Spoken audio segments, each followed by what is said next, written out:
تنزيل من رب العالمين.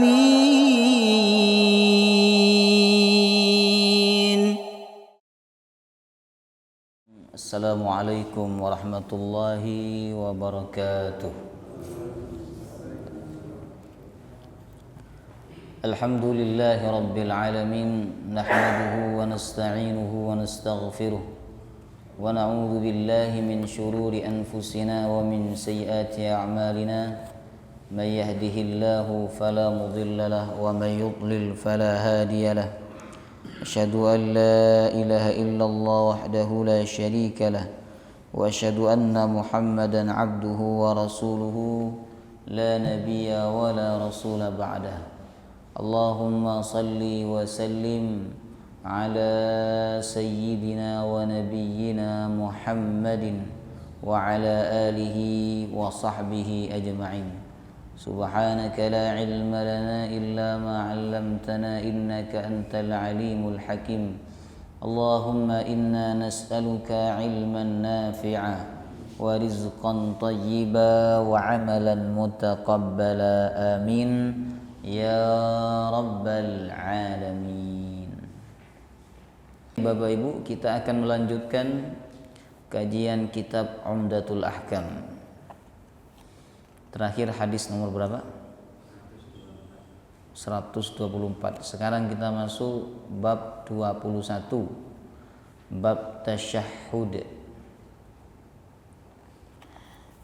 Bab tasyahhud ya. Kita baca dulu hadisnya. An Abdullah bin Mas'ud radhiyallahu an qala 'allamani Rasulullah sallallahu alaihi wasallam at-tashahhudu kaffi baina kaffaihi kama yu'allimuni as-surah min al-Qur'an at-tahiyyatu lillah was-salawat wat-thayyibat. Assalamu alayka ayyuhan nabiyyu wa rahmatullahi wa barakatuh. Assalamu alayna wa ala ibadillahi salihin. Ashhadu an la ilaha illallah wa ashhadu anna Muhammadan abduhu wa rasuluhu. Abdullah bin Mas'ud radhiyallahu an menuturkan, Rasulullah SAW mengajarkan tasyahud kepada aku. Saat itu telapak tanganku berada di antara kedua telapak tangan Nabi Sallallahu Alaihi Wasallam. Di telapak tangannya berada di antara kedua telapak tangan Nabi. Gimana itu? Saya bisa mencontohkan. Jadi telapak tangannya Abdullah bin Mas'ud berada di antara kedua telapak tangan Nabi. Mungkin Nabi SAW memegang telapak tangan Abdullah bin Mas'ud seperti ini. Ya, anggaplah buku ini telapak tangan Abdullah bin Mas'ud. Ya. Dan ini menunjukkan apa? Kedekatan Nabi dengan para sahabatnya. Jamaah rahimakumullah. Tidak jauh seperti ini ya. Nah, Nabi itu terkadang Bapak Ibu ketika menasehati sahabatnya, memang beliau terkadang melakukan sentuhan secara fisik ya. Kata Abdullah bin Mas'ud, kedua telapak tanganku berada di antara kedua telapak tangan Nabi SAW. Beliau mengajarkanku tasyahud sebagaimana beliau mengajarkan surat dari Al-Quran kepadaku. Subhanallah. Kemudian tasyahud yang diajarkan oleh Nabi kepada Abdullah bin Mas'ud adalah at-tahiyyatu lillah was-salawat wat-thayyibat. Assalamu alayka ayyuhan nabiyyu wa rahmatullahi wa barakatuh. Assalamu alayna wa ala ibadillahi salihin. Asyhadu an la ilaha illallah wa asyhadu anna Muhammadan abduhu wa rasuluhu. Ini sama enggak dengan tasyahudnya panjenengan? Sama? Dari awal sampai akhir sama? Atau beda? Coba yang sama angkat tangan. Nah, sama. Sama. Ujungnya sama. Asyhadu an la ilaha illallah wa asyhadu anna Muhammadan abduhu wa rasuluhu. Sama nggih. Yang lain tidak sama. Nah, yang tidak sama ini tasyahudnya siapa? Nanti kita bahas. Ada tasyahud yang lain ya. Baik, Bapak Ibu. Kenapa disebut dengan tasyahud? Karena di dalam bacaan ini ada kalimat syahadat. Asyhadu an la ilaha illallah. Yaitu di mana yang membaca bertasyahud, bersaksi atau menyatakan. Ya. Jadi tidak disebut kalimat tahiyat, tidak disebut kalimat thayyibat atau sholawat buatan. Tapi kalimat tasyahud, karena dari sekian kalimat ini yang paling agung adalah kalimat asyhadu an la ilaha illallah wa asyhadu anna Muhammadan abduhu wa rasuluhu. Bahkan ayat tadi yang kita baca ketika sholat maghrib, Bapak Ibu, itu menunjukkan bahwa persaksian yang paling agung adalah la ilaha illallah. Syahidallahu annahu la ilaha illallah wal malaikatu wa ulul ilmi qa'iman bil qist. Allah bersaksi bahwa tidak ada Tuhan selain dirinya. Malaikat juga bersaksi, orang-orang berilmu juga bersaksi bahwa tidak ada Tuhan selain Allah Subhanahu wa taala. Jadi persaksian yang sangat tinggi itu adalah la ilaha illallah Muhammadur Rasulullah. Baik. Kemudian jemaah rahimakumullah, ada beberapa pelajaran dari satu hadis ini. Pelajaran yang pertama, kedekatan dan kasih sayang Rasulullah SAW sebagai pendidik kepada peserta didiknya. Beliau sebagai guru sangat dekat secara fisik dan emosional dengan muridnya. Muridnya siapa? Para sahabat. Dalam hadis ini adalah Abdullah bin Mas'ud. Jamaah rahimakumullah. Bayangkan Nabi SAW ketika mengajarkan sesuatu kepada Abdullah bin Mas'ud, Nabi memegang ke telapak tangannya dengan kedua telapak tangan beliau, ya, tidak dengan satu telapak tangannya. Jadi kalau ada orang salaman dengan dua telapak tangannya gini, ya, sedangkan kita hanya satu telapak tangan, ya, tapi dia dua, itu tandanya apa? Tandanya apa? Pertama, menunjukkan perhatian yang sangat luar biasa, yang lebih, ya. Kemudian yang kedua, menunjukkan kedekatan, ya, menunjukkan kedekatan. Jemaah rahimakumullah. Dan biasa Rasulullah SAW ketika menasihati sahabatnya, beliau melakukan sentuhan fisik, itu biasa, ya, karena itu akan masuk ke dalam jiwa orang yang dinasihati. Pernah Nabi SAW menepuk pundaknya Abu Dzar Al-Ghifari. Sahabat ini minta agar Rasulullah mengangkat dia sebagai pemimpin, sebagai gubernur. Kata Abu Dzar Al-Ghifari, "Ala tasta'miluni ya Rasulullah? Kenapa engkau tidak mengangkat aku sebagai pemimpin wahai Rasulullah?" Kemudian Rasulullah SAW menepuk pundaknya begini. "Ya Abu Dzar, ya Abu Dzar, innaha amanah wa innaka dha'if." Wahai Abu Dzar, kepemimpinan itu amanah, sedangkan kau orang yang lemah. Banyak orang yang terhina karena kepemimpinan nanti di hari kiamat. Ya. Siapa yang menjalankan hak kepemimpinan, dia akan dimuliakan oleh Allah. Tapi siapa yang tidak menjalankan hak kepemimpinan, maka dia akan dihinakan oleh Allah Subhanahu wa taala. Jadi ditepuk pundaknya oleh Nabi. Ya. Nah, terkadang kita perlu seperti itu, Bapak Ibu.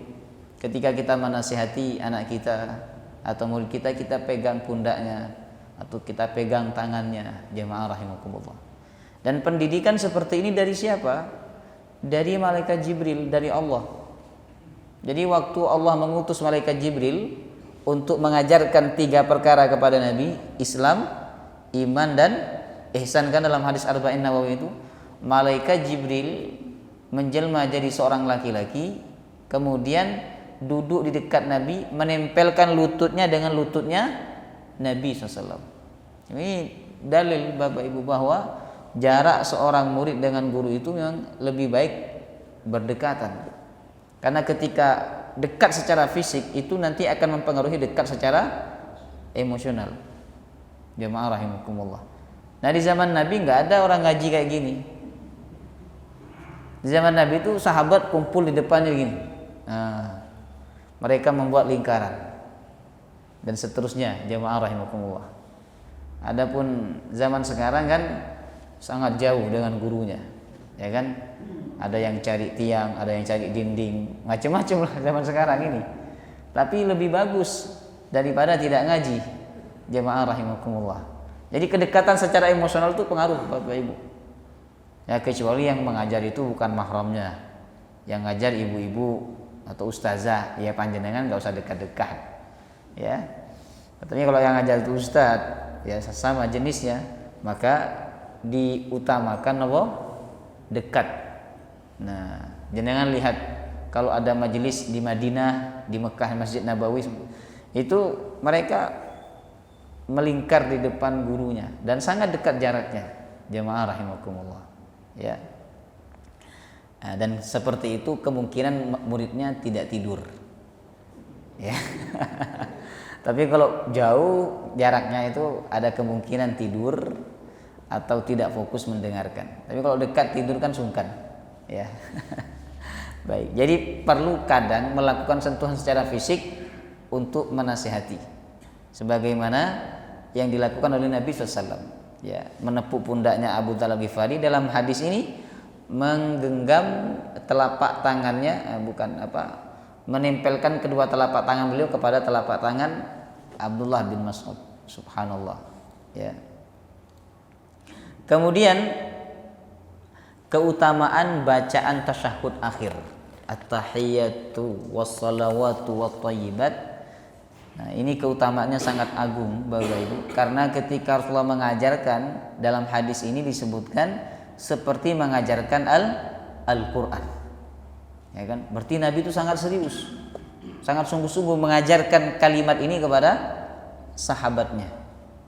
Kalau kalimat ini biasa, tidak agung, tidak istimewa, mungkin Nabi SAW mengajarkannya juga biasa. Jemaah rahimakumullah. Jadi orang itu kan mengajar tergantung dia menganggap itu penting atau tidak bagi muridnya. Sangat penting, biasanya sama gurunya itu diulang-ulang kalau sangat penting. Tapi kalau tidak begitu penting, disampaikan sekali saja, setelah itu selesai. Jemaah rahimakumullah. Entah itu muridnya paham atau tidak. Ya. Kemudian jemaah rahimakumullah, di dalam hadis ini bacaan tasyahud yaitu dari sahabat Abdullah bin Mas'ud. Jadi jalurnya Abdullah bin Mas'ud. Di sini bacaannya at-tahiyyatu lillah was-salawatu wat-thayyibat. Assalamu alayka dan seterusnya. Nah, ada dua bacaan tasyahud yang populer Bapak Ibu, dan hanya ada dua ini yang hadisnya sahih. Ya. Satu riwayat Imam Muslim, yang satunya lagi jamaah rahimakumullah, mohon maaf, satu riwayat Imam Al-Bukhari, kemudian yang satunya lagi riwayat Imam Muslim, ya.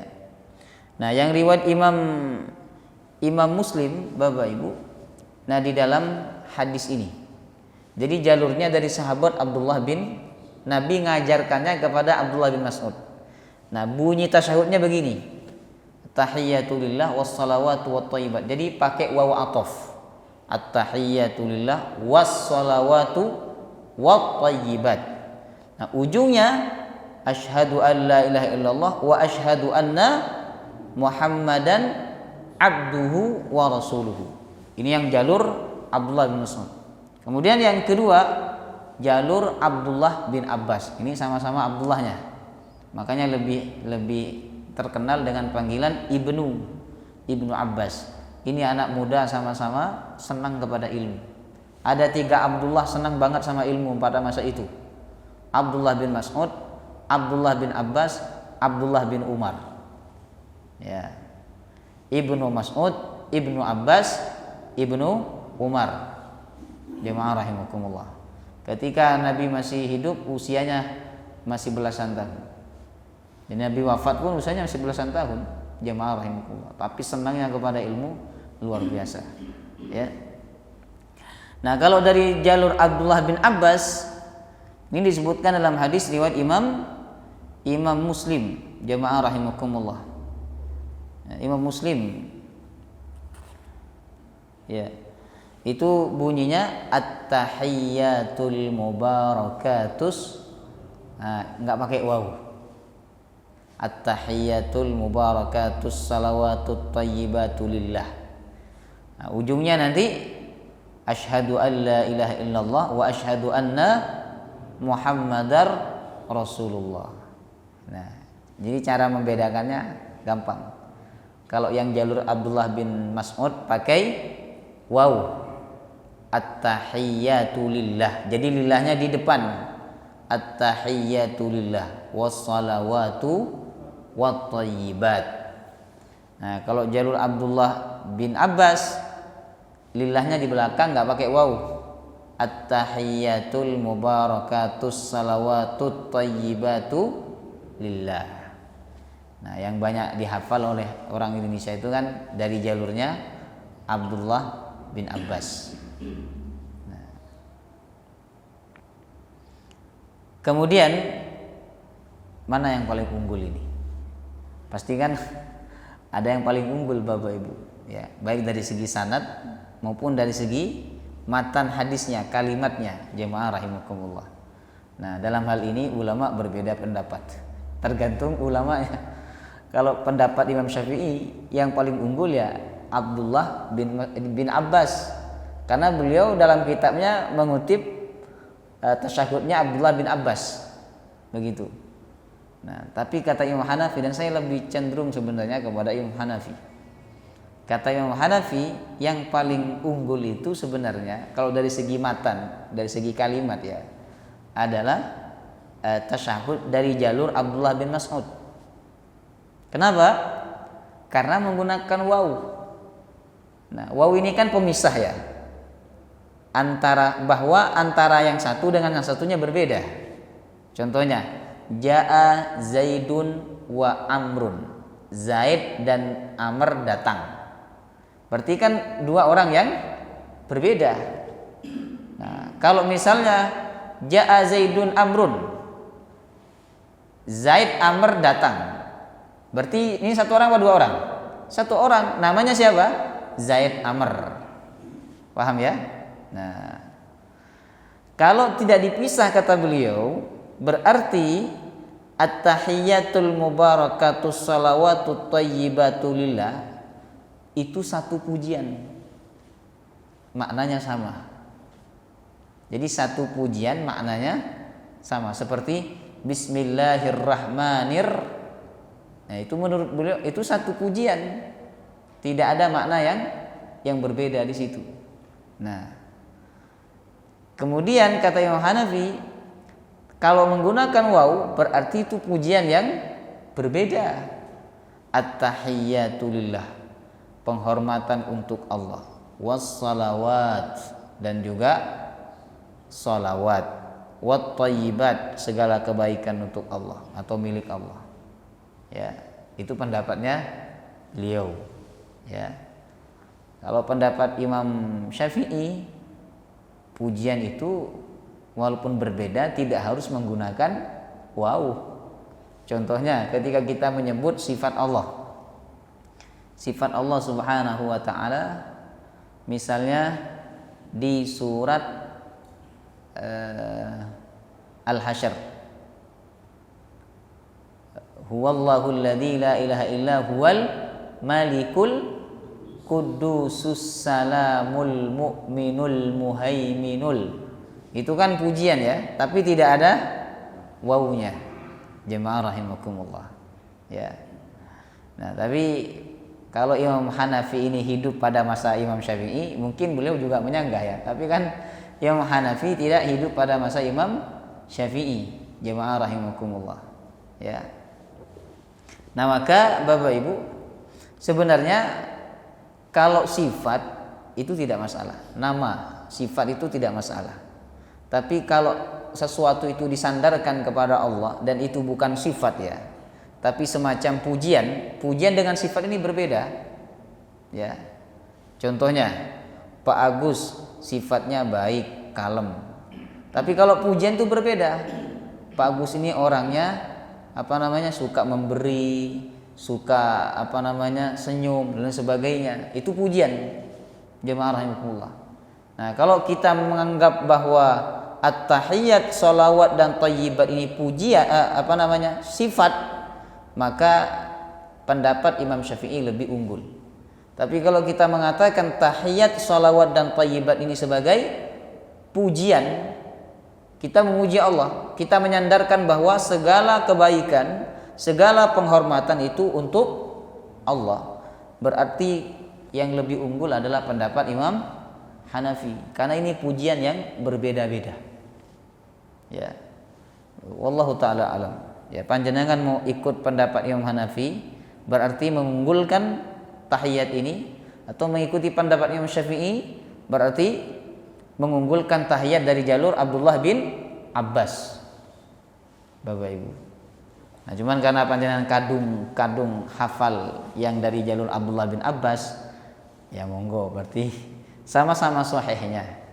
Tapi alangkah lebih baiknya kalau panjenengan hafal juga dari jalur Abdullah bin Mas'ud. At-tahiyat gampang, tinggal dirubah sedikit aja.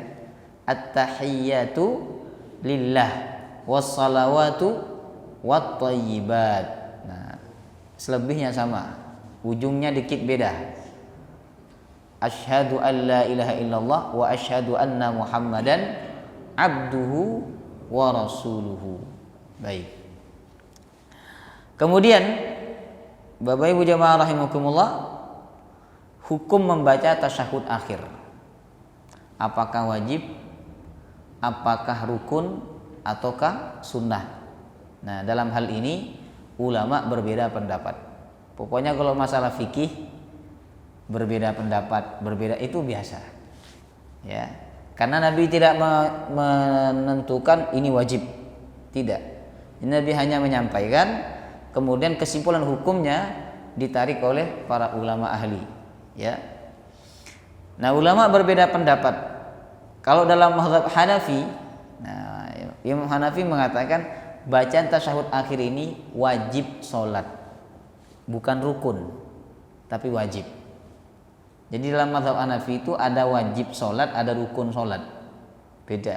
Seperti haji, ada rukun haji, ada wajib haji. Kalau wajib haji itu ditinggalkan, sah nggak hajinya? Wajib haji ditinggalkan, sah, asalkan dia bayar dam. Begitu.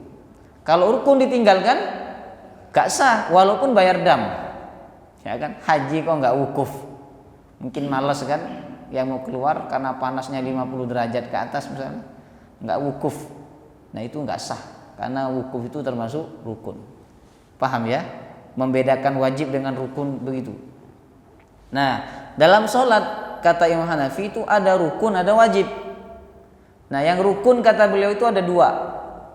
Satu, tasyahud awal. Jadi duduk di tasyahud awal itu rukun. Yang wajib itu ada dua kata beliau. Satu, tasyahud awal. Yang kedua, bacaan tasyahud akhir. Jadi kalau ditinggalkan, maka yang bersangkutan wajib mengganti dengan sujud sahwi. Jadi wajib, tidak sunnah sujud sahwi itu bagi dia, wajib. Karena yang ditinggalkan itu adalah kewajiban sholat. Jadi menurut Imam Hanafi, bacaan tasyahud akhir ini termasuk dari apa? Wajib sholat. Nah, kalau pendapat Imam Syafi'i lebih tinggi lagi.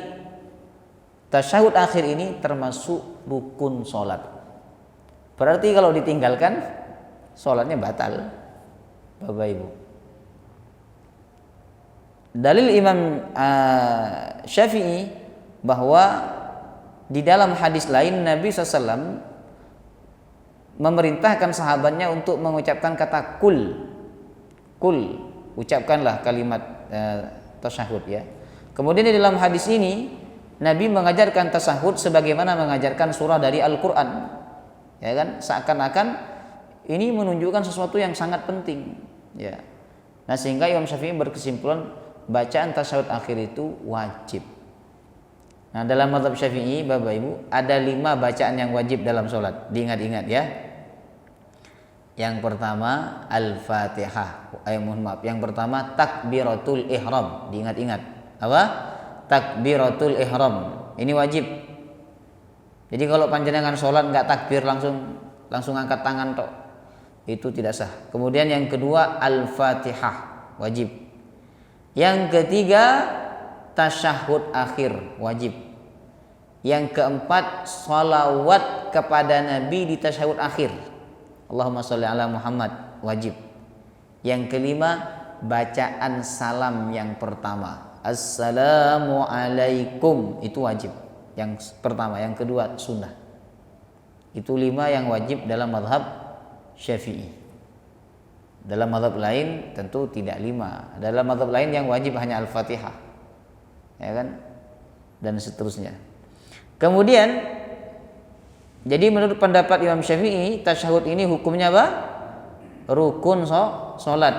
Kalau ditinggalkan maka sholatnya batal. Jadi kalau panjenengan salah baca sengaja, batal sholatnya.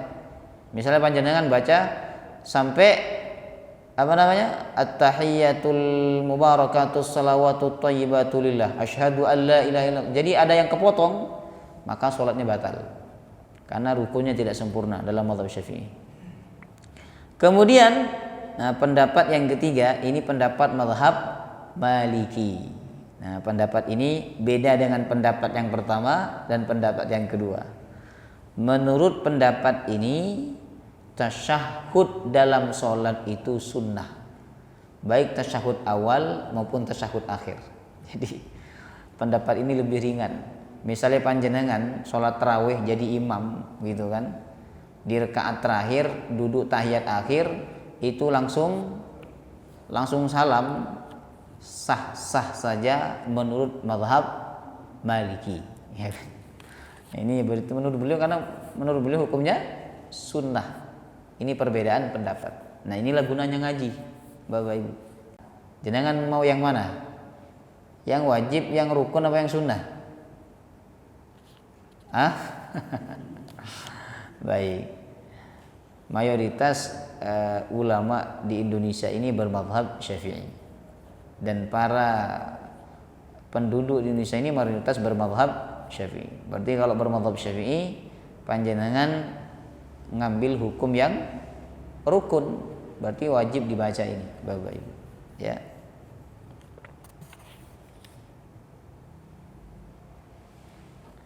Kemudian baca lagi. Kita baca 126.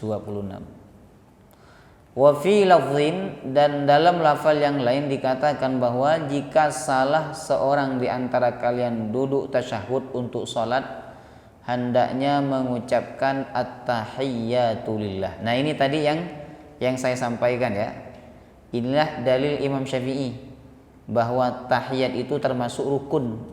Kenapa? Karena Rasulullah menyebut dengan kalimat perintah, falyakul, ucapkanlah. Ini perintah ini menunjukkan wajib, ya. Kemudian perawi lantas menyebutkan lafal yang serupa dengan hadis di atas. Jadi lafalnya sama, ya. Kemudian Nabi mengatakan dalam lafal tersebut disebutkan sesungguhnya jika kalian melakukan hal tersebut berarti kalian telah mengucapkan salam kepada seluruh hamba yang soleh di langit dan di bumi. Dalam lafal tersebut juga dikatakan hendaknya dia memilih permohonan sesuai dengan kehendaknya. Subhanallah.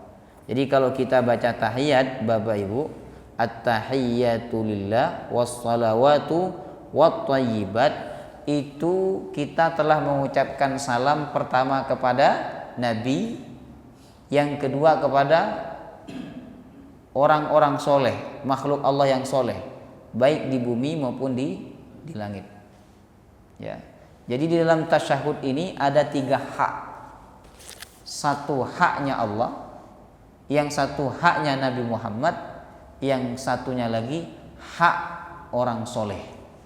Subhanallah. Jadi kalau kita ini termasuk orang soleh, Bapak Ibu, maka setiap orang solat mereka telah mendoakan kita selamat.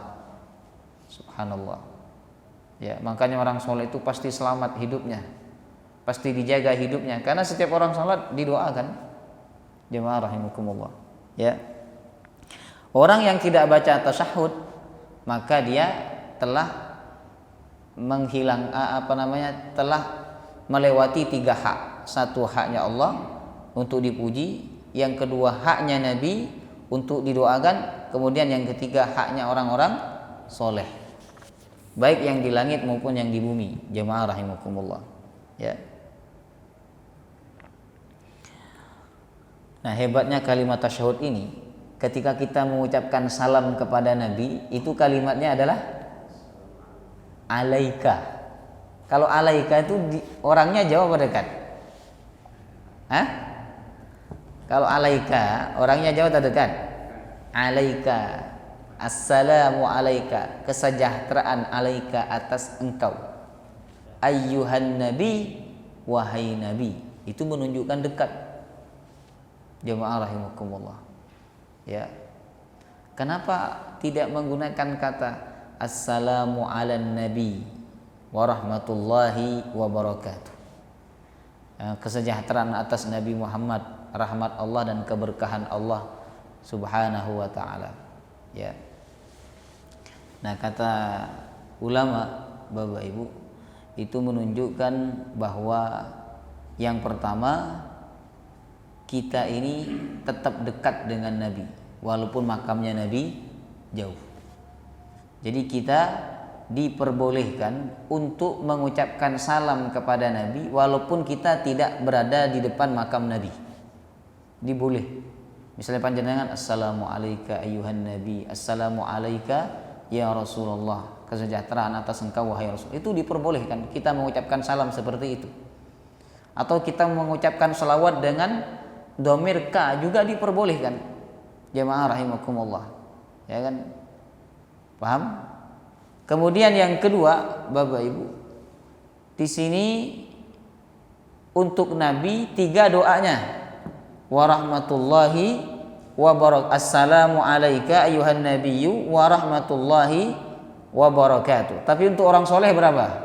1. Assalamu alayna wa ala ibadillahis sholihin. Jadi cuma 1 salam tok, nggak ada barokahnya, nggak ada rahmatnya. Ini menunjukkan beda kedudukan antara orang soleh dengan Nabi Sallallahu Alaihi Wasallam.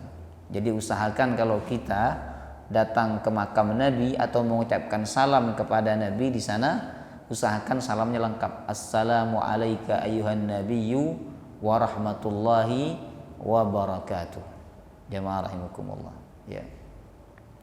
Assalamu alayna, keselamatan atas kami, berarti kita mendoakan diri kita sendiri. Subhanallah. Jadi sholat itu kita mendoakan diri kita sendiri, kemudian kita mendoakan orang soleh. Wa ala ibadillahis sholihin, dan atas seluruh hamba Allah yang soleh, baik di langit maupun di bumi. Jemaah rahimakumullah. Kemudian Bapak Ibu, dalam hadis ini dikatakan falyatakhayyar minal mas'alati ma syaa. Kalau kita mengucapkan tasyahud seperti itu, kalimatnya benar, penuh penghayatan, apa kata Nabi? Silakan minta apa yang kau ingin minta. Artinya Allah pasti mengabulkan. Makanya setelah tasyahud akhir, kita disunahkan berdoa. Nanti ada doanya di sini yang diajarkan oleh Nabi, ya. Jadi kita ini kadang doa harus perlu diajarkan. Karena kadang kita ini minta sesuatu, padahal sesuatu itu sungguh-sungguh kita memintanya, tapi sebenarnya tidak penting, tidak begitu penting. Ada sesuatu yang sangat penting tapi kita tidak meminta. Ya, makanya Nabi mengajarkan kita doa di tasyahud akhir. Ya. Kemudian ini dalil bahwa sunnah berdoa sebelum salam, setelah bacaan tahiyat akhir. Jamaah rahimakumullah. Lalu setelah tasyahud, dalam hadis berikutnya 127, jamaah rahimakumullah,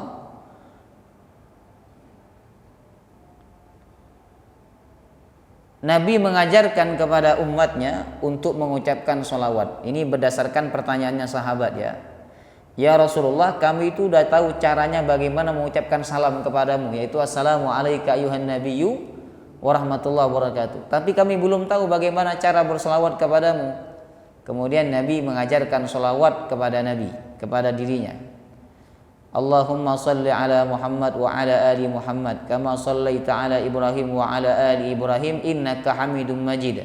Wa barik ala Muhammad wa ala ali Muhammad kama barakta ala Ibrahim wa ala ali Ibrahim innaka Hamidum Majid. Dalam riwayat lain innaka Hamidum Majidnya sekali dan di akhir. Ya, jadi monggo panjenengan setelah bacaan tasyahud dianjurkan, bahkan dalam mazhab Syafi'i diwajibkan membaca salawat. Nah, dalam mazhab Syafi'i yang diwajibkan itu hanya Allahumma sholli ala Muhammad tok. Habis itu boleh salam. Adapun sisanya dalam mazhab Syafi'i tidak wajib. Tapi alangkah lebih baiknya kalau kita baca semua salawat ini. Salawat kepada Nabi dan juga kepada Nabi Ibrahim. Kenapa Nabi Ibrahim yang disebut? Kok bukan Nabi Musa? Ya. Karena jemaah rahimahullah, Nabi Ibrahim ini silsilahnya Nabi itu jalurnya ke Nabi Ibrahim. Kemudian Nabi Ibrahim ini termasuk Abul Anbiya, bapak dari para nabi dan para rasul. Ya. Nah, kemudian di sini tidak menggunakan kata sayyidina, enggak ada sayyidina. Coba dilihat hadisnya. Allahumma sholli ala Muhammad, enggak ada. Allahumma sholli ala sayyidina Muhammad. Panjenengan pakai sayyidina apa badan? Badan. Nah, dalam mazhab Syafi'i menggunakan kata sayyidina itu boleh, tapi tidak sunnah. Itu tambahan, boleh, cuman tidak sunnah dan juga tidak membatalkan sholat.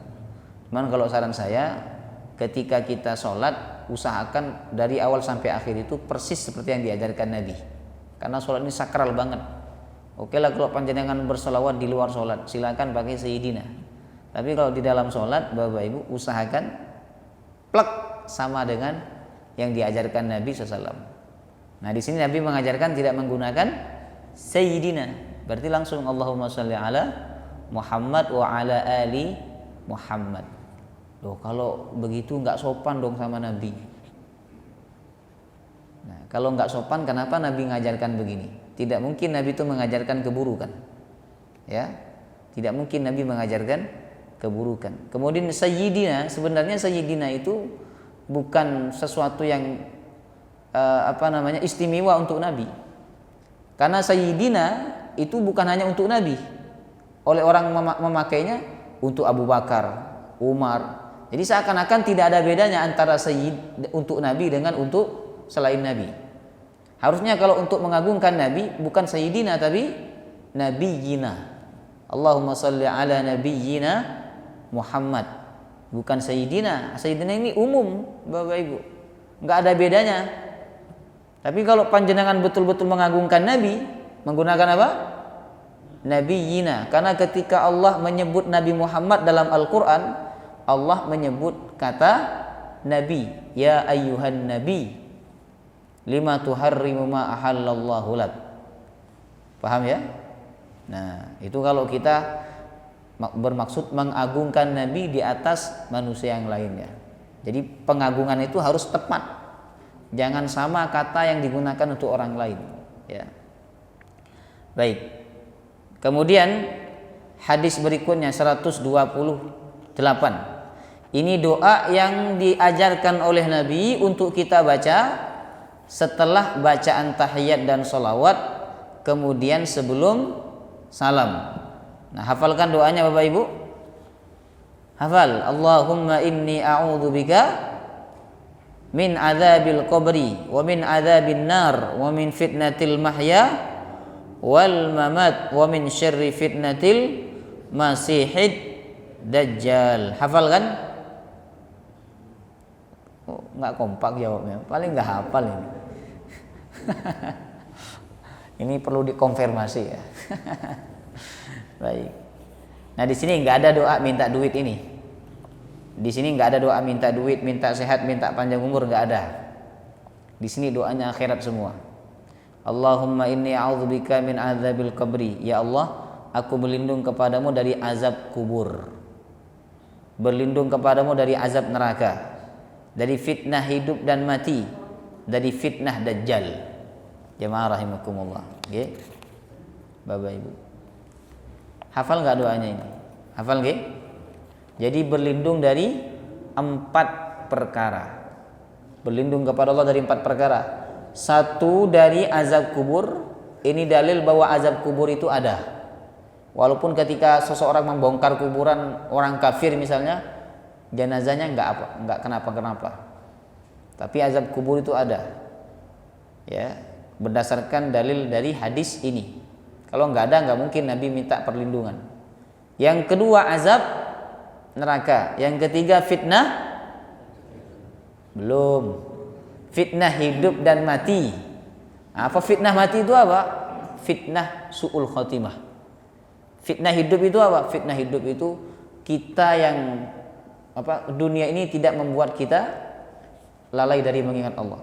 Jadi kalau harta kita itu membuat kita lalai dari mengingat Allah, berarti harta itu fitnah. Anak kita membuat kita lalai mengingat Allah, berarti anak kita itu fitnah. Nah, kemudian yang keempat fitnah bukan dari dajjal. Ingat ya, tapi dari fitnah. Dajjal itu nanti mau kiamat baru muncul. Tapi fitnahnya sekarang sudah ada. Bapak Ibu jamaah rahimakumullah. Ya. Fitnah dajjal itu apa? Merasa dirinya paling hebat. Nah, itu fitnah dajjal. Jamaah rahimakumullah, ya. Baik, jadi sunnah membaca tasyahud doa ini setelah tahiyat akhir sebelum salam. Jamaah rahimakumullah, ya. Kemudian doa berikutnya ada di 129. Nah, ini agak panjang. Ini doa dari Abu Bakar As-Siddiq. Jadi beliau pernah bertanya ke Rasulullah, ya Rasulullah, ajarkan aku doa yang bisa aku baca dalam sholat. Nah, apa yang diajarkan oleh Nabi? Coba perhatikan doanya, ya kan? Allahumma inni zalamtu nafsi zulman katsira, la yaghfiru dzunuba illa anta, faghfirli maghfiratan min indik warhamni innaka antal ghafurur rahim. Ya Allah, sesungguhnya aku zalim terhadap diriku sendiri. Aku banyak berbuat dosa. Dan tidak ada yang mengampuni dosa kecuali Engkau ya Allah. Ampunkanlah aku dengan pengampunan dari sisimu. Warhamni, rahmatilah aku. Innaka antal ghafurur rahim. Sesungguhnya Engkau Maha Pengampun lagi Maha Penyayang. Hafal enggak yang ini? Geleng-geleng kepala semua. Yang pertama tadi enggak geleng kepala, cuman tidak menjawab hafal, ya. Jadi antara hafal dan tidak.